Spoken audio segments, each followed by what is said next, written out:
नमस्कार, मैं हूं आपके साथ शिप्रा झा और आप देख रहे हैं देश का सबसे पहला समझाने वाला बुलेटिन चुनाव की चाल तो समझिए। हमारी नजर चुनाव की हर एक चाल पर है, तो चुनाव से जुड़ी हर एक खबर को आपको दिखाएंगे, खबर के अंदर की एक एक चाल को आपको समझाएंगे। पहले आप झट से देख लीजिए 4 बड़ी खबरें, पहले शॉर्ट में आपको बताते हैं और उसके बाद विस्तार से आपको एक खबर समझाएंगे। आज बुलेटिन में सबसे पहले बात होगी चुनाव की चाल तो समझिए, जीविका दीदी को इतनी सौगात आखिर क्यों दी जा रही है। इसके साथ ही अगली खबर होगी मां के अपमान पर बिहार में सियासी घमासान क्यों मचा हुआ है, ये चुनावी चाल आपको समझाएंगे। साथ ही तेजस्वी यादव को सीएम फेस बताने से आखिर क्यों कतरा रही है कांग्रेस, ये भी आपको चुनाव की चाल समझाएंगे। और चुनाव की चाल तो समझिए, तेजस्वी के डांस पर सवाल आखिर क्यों उठ रहे हैं, ये भी आपको समझाएंगे। शुरुआत सबसे पहले कर लेते हैं।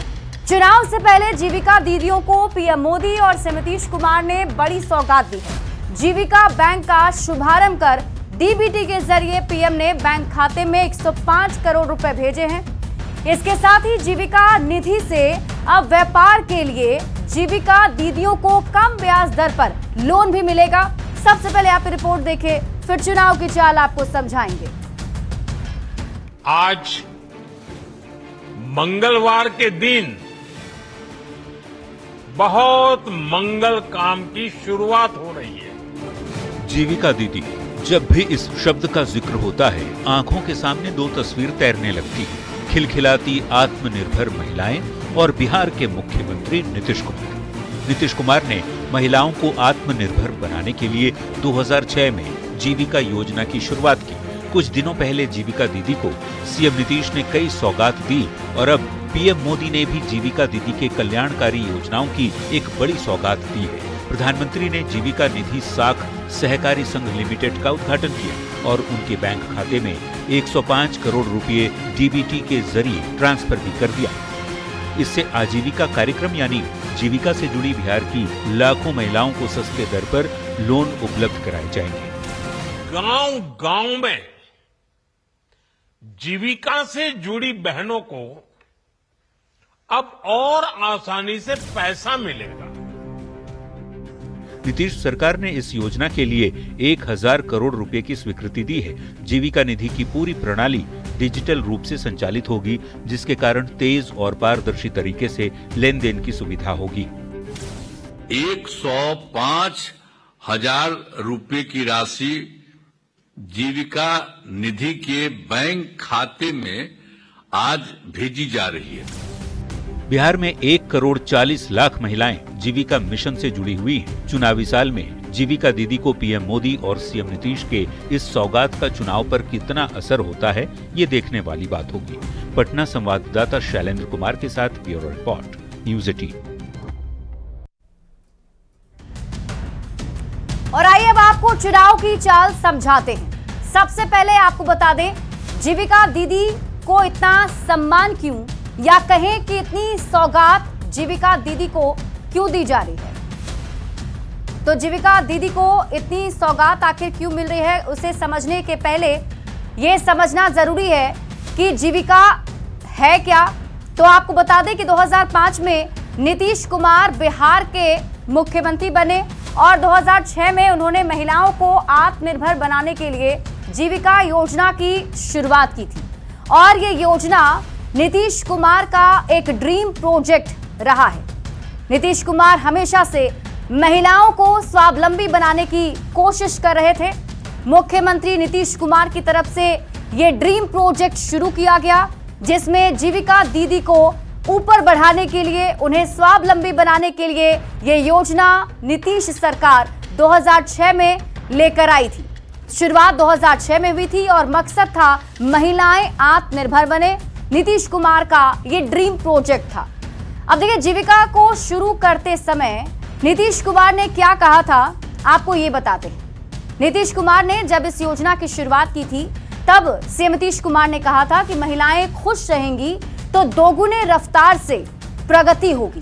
इसके साथ ही मुख्यमंत्री नीतीश कुमार ने कहा कि आधी आबादी की ताकत हमने पहचानी है और बिहार का जीविका मिशन देश का सर्वश्रेष्ठ मॉडल है। जीविका दीदी के नीतीश भैया ने क्या क्या किया है, अब आपको एक एक करके वो बताते हैं। मुख्यमंत्री नीतीश कुमार ने बहुत ही कम ब्याज पर लोन की व्यवस्था महिलाओं के लिए की, जिसमें नीतीश कुमार की तरफ से जो भी महिलाएं व्यापार करना चाहती हैं, स्वयं सहायता समूह के जरिए उन्हें रोजगार उपलब्ध कराने की तैयारी थी। व्यापार के लिए 7% ब्याज पर 3 लाख का लोन मिला। जीविका कर्मियों का मानदेय दोगुना नीतीश सरकार ने किया। तो जीविका दीदी को पीएम मोदी की भी अब सौगात मिल चुकी है, यानी कि मुख्यमंत्री ने तो काम किया ही है, अब पीएम मोदी भी इसमें जुड़ चुके हैं। जीविका बैंक का शुभारंभ किया गया है, जिसके जरिए खाते में 105 करोड़ रुपए भेजे गए। तो बिहार में जीविका दीदी की संख्या कितनी है, अब आपको ये बता देते हैं। बिहार में अभी फिलहाल बात की जाए तो 1 करोड़ 40 लाख जीविका दीदियों की संख्या है। अब आप चुनाव की चाल तो समझिए। देखिए, महिला वोटर की बात अगर करते हैं तो बिहार में महिला वोटर्स की संख्या 3 करोड़ 70 हजार है और उनमें से भी जीविका दीदी 1 करोड़ 40 लाख की संख्या में है। तो अब आप चुनाव की चाल को समझिए। महिला वोटर में 40% से अधिक जीविका दीदी हैं और जीविका दीदी का एक बड़ा वोट बैंक नीतीश कुमार का साइलेंट वोटर रहा है। ऐसे में मुख्यमंत्री नीतीश कुमार की तरफ से जब योजना की शुरुआत की गई तो इसका फायदा भी उन्हें मिला है। विधानसभा चुनाव 2010 की अगर बात करें तो पुरुष की भागीदारी 53% थी और महिलाओं की भागीदारी 54.5% थी, यानी कि पुरुषों के मुकाबले महिलाओं की भागीदारी ज्यादा देखने को मिली। फिर 2015 के विधानसभा चुनाव में जहां पुरुषों की संख्या 51.1% भागीदारी देखने को मिली, तो वहीं महिलाओं की संख्या 60% तक पहुंच चुकी थी, पुरुषों के मुकाबले कई गुना ज्यादा। बिहार विधानसभा चुनाव 2020 की अगर बात कर लें तो 54.6% पुरुष मतदाता थे, तो महिला मतदाताओं की संख्या 59.7% रही। तो आप चुनाव की चाल तो समझिए। महिलाओं की ज्यादा वोटिंग का रिजल्ट क्या रहा, अगर हम इसकी बात करें तो जब महिलाओं ने वोटिंग की, नीतीश कुमार की सरकार बनी, नीतीश कुमार को भरपूर समर्थन महिलाओं का मिला है। तो ऐसे में अब से नीतीश कुमार की तरफ से जो योगदान दिया जा रहा था, उसमें प्रधानमंत्री नरेंद्र मोदी ने भी जीविका दीदियों के लिए अब ये बैंक ओपन कर दिया है। बढ़ते हैं आगे और बात अगली खबर की। दरभंगा में कांग्रेस और आरजेडी के मंच से मां को गाली देने और अपमानित करने को लेकर पीएम मोदी ने कांग्रेस और आरजेडी पर जमकर निशाना साधा है। पीएम ने कहा है कि इज्जत पर वार सहन नहीं करेंगे। अब इस पर आरजेडी ने नैरेटिव गढ़ने का आरोप लगा दिया है। सबसे पहले आप रिपोर्ट देखें, फिर चुनाव की चाल आपको समझाएंगे। मां का अपमान नहीं सहेगा हिंदुस्तान। भारत की धरती ने मां का अपमान कभी बर्दाश्त नहीं किया।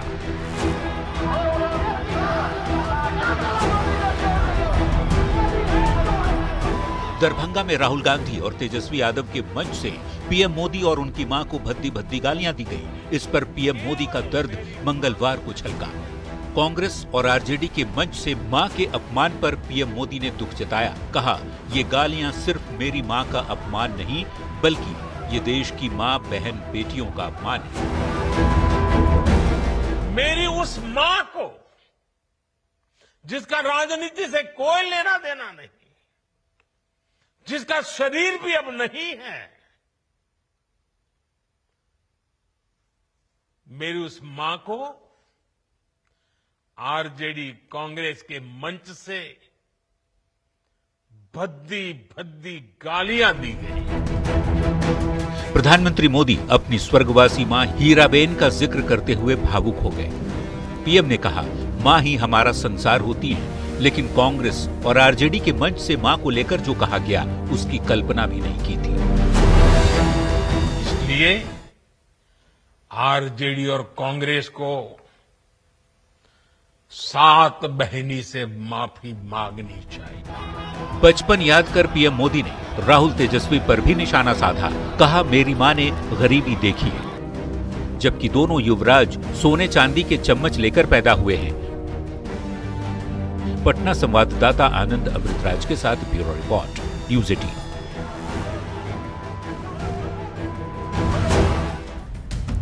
और आइए अब आपको चुनाव की चाल समझाते हैं। देखिए, मां के अपमान पर सियासी घमासान आखिर क्यों मचा हुआ है, उसे समझने से पहले ये समझना जरूरी है कि कब से विवाद ये शुरू हुआ और अब तक इस पूरे विवाद में क्या क्या हुआ है। देखिए, 27 अगस्त को पीएम मोदी की मां को गाली दी गई थी। बिहार में वोटर अधिकार यात्रा चल रही थी और उसी दरमियान 27 अगस्त को गाली दी गई। 28 अगस्त को गाली देने वाला मोहम्मद रिजवी गिरफ्तार कर लिया गया। उसके बाद ठीक अगले दिन 29 अगस्त को पटना कांग्रेस ऑफिस के बाहर बीजेपी और कांग्रेस में भिड़ंत हो गई। फिर 2 सितंबर की तारीख को गाली कांड पर पीएम मोदी ने आरजेडी कांग्रेस को घेरा और उसके बाद अगली तारीख 4 सितंबर की, जब एनडीए ने बिहार बंद का ऐलान किया है, यानी कि 4 सितंबर को एनडीए बिहार बंद करने जा रहा है।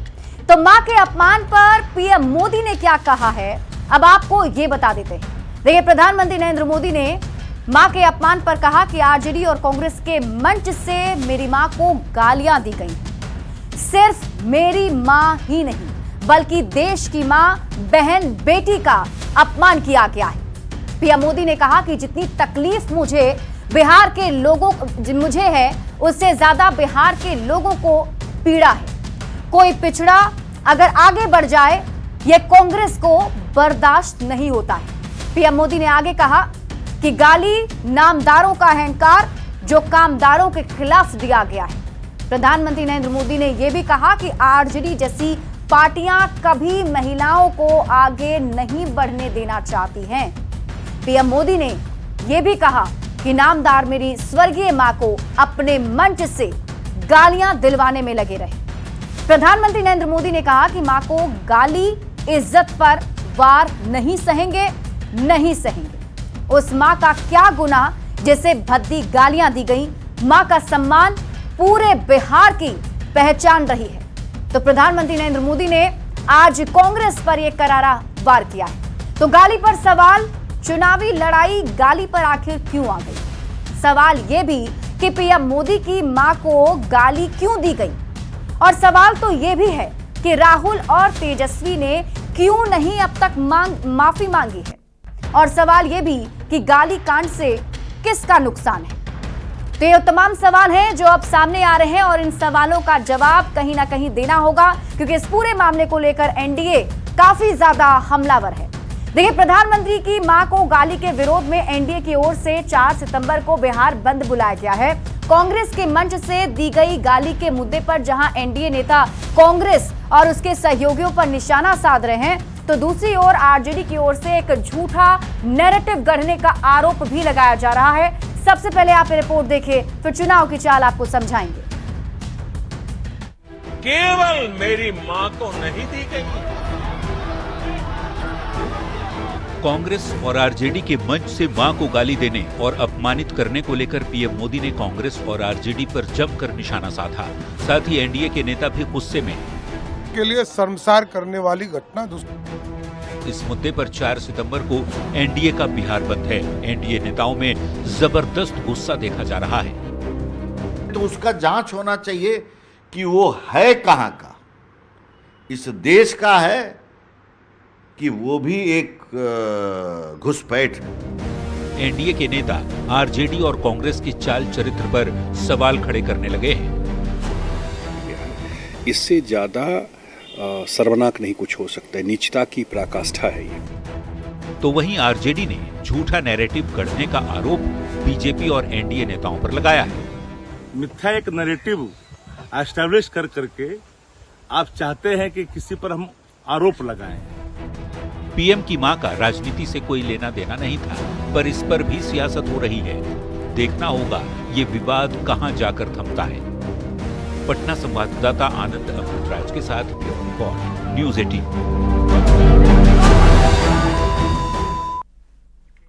और आइए अब आपको चुनाव की चाल समझाते हैं। देखिए, मां के अपमान पर सियासी घमासान मचा हुआ है। बिहार में प्रधानमंत्री मोदी को गाली पर सियासत गर्मा गई। एक दूसरे पर आरोप प्रत्यारोप किए जा रहे हैं और खास तौर पर एनडीए हमलावर है। पीएम मोदी की मां को गाली पर बिहार में सियासी तूफान मचा हुआ है। सियासत काफी ज्यादा गरमाई हुई है और इसके साथ ही कांग्रेस के मंच से गाली पर एनडीए नेताओं में गुस्सा देखा जा रहा है, आक्रोश देखा जा रहा है। एनडीए नेताओं ने गाली कांड को एक तरीके से सियासी मुद्दा भी बिहार में बना दिया है और यही वजह है कि एनडीए की तरफ से 4 सितंबर को बिहार बंद का ऐलान किया गया है। अब आप चुनाव की चाल तो समझिए, किस किस ने कब कब पीएम मोदी को गाली दी, एक एक करके आपको यह भी बताते हैं। कांग्रेस के राष्ट्रीय अध्यक्ष हैं मल्लिकार्जुन खड़गे, जिन्होंने पीएम मोदी को जहरीला सांप बताया था। इसके बाद कांग्रेस नेता शंकर सिंह वाघेला ने पीएम मोदी को मौत का सौदागर कहा था। फिर अलका लांबा, कांग्रेस की नेता अलका लांबा ने पीएम मोदी को नालायक कहा था। उसके बाद कांग्रेस के नेता सुबोध कांत सहाय की बात कर लीजिए, उन्होंने पीएम मोदी को कहा था कि हिटलर की मौत मरेंगे। फिर कांग्रेस नेता शेख हुसैन ने यह कहा था कि पीएम मोदी कुत्ते की मौत मरेंगे। उसके बाद कांग्रेस नेता अजय राय ने कहा कि बोरी में डालकर जमीन के अंदर गाड़ देंगे। कांग्रेस नेता बी नारायण राव ने प्रधानमंत्री मोदी को नामर्द कहा था और कांग्रेस के नेता हैं जयराम रमेश, जिन्होंने पीएम मोदी को भस्मासुर कहा था। कांग्रेस के एक और नेता बेनी प्रसाद वर्मा ने प्रधानमंत्री मोदी को पागल कुत्ता कहा था और कांग्रेस के नेता बीके हरि प्रसाद ने पीएम मोदी को गंदी नाली का कीड़ा कहा था। यानी कि पहली बार नहीं है जब पीएम मोदी पर हमला किया गया हो, जुबानी तीर चलाए गए हों, इससे पहले भी अपशब्द कहे गए हैं। अब बात कर लेते हैं 2014 की। जब 2014 के लोकसभा के चुनाव थे तो उस वक्त चाय वाला कहकर तंज कसा गया था और बीजेपी को लेकिन 282 सीटें मिली थी। पीएम मोदी प्रधानमंत्री बन गए थे। फिर 2019 लोकसभा चुनाव की बात कर लीजिए।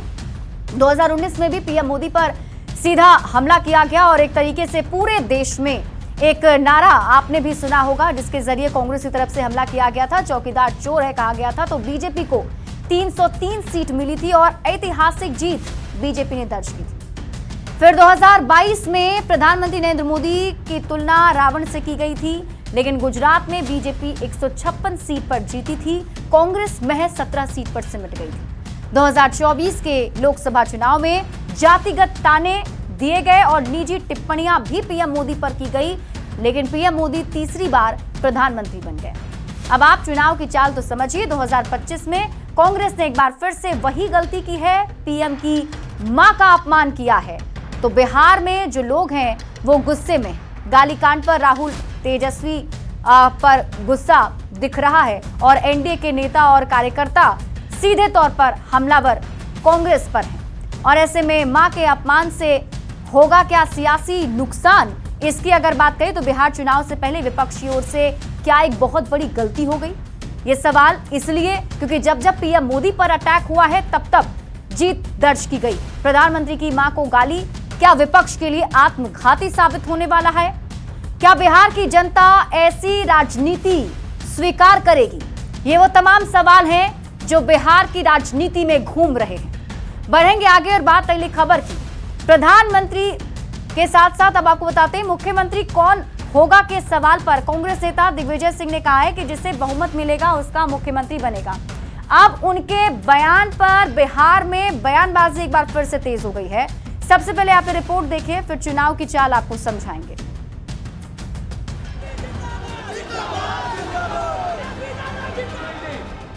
सारी की सारी पार्टियां एक साथ जुड़कर काम कर रही हैं, कोई टेंशन नहीं है और म्यूचुअल रिस्पेक्ट है। वोटर अधिकार यात्रा के समय तेजस्वी यादव की उम्मीदवारी के सवाल पर दिया गया राहुल गांधी का ये बयान तो आपको याद ही होगा। वोटर अधिकार यात्रा का समापन हो चुका है, लेकिन मुख्यमंत्री कौन होगा, इस सवाल पर कांग्रेस का गोलमोल जवाब वाला रवैया अब भी जारी है। कांग्रेस के वरिष्ठ नेता दिग्विजय सिंह ने कहा है कि मुख्यमंत्री उस पार्टी का बनेगा जिसे बहुमत मिलेगा।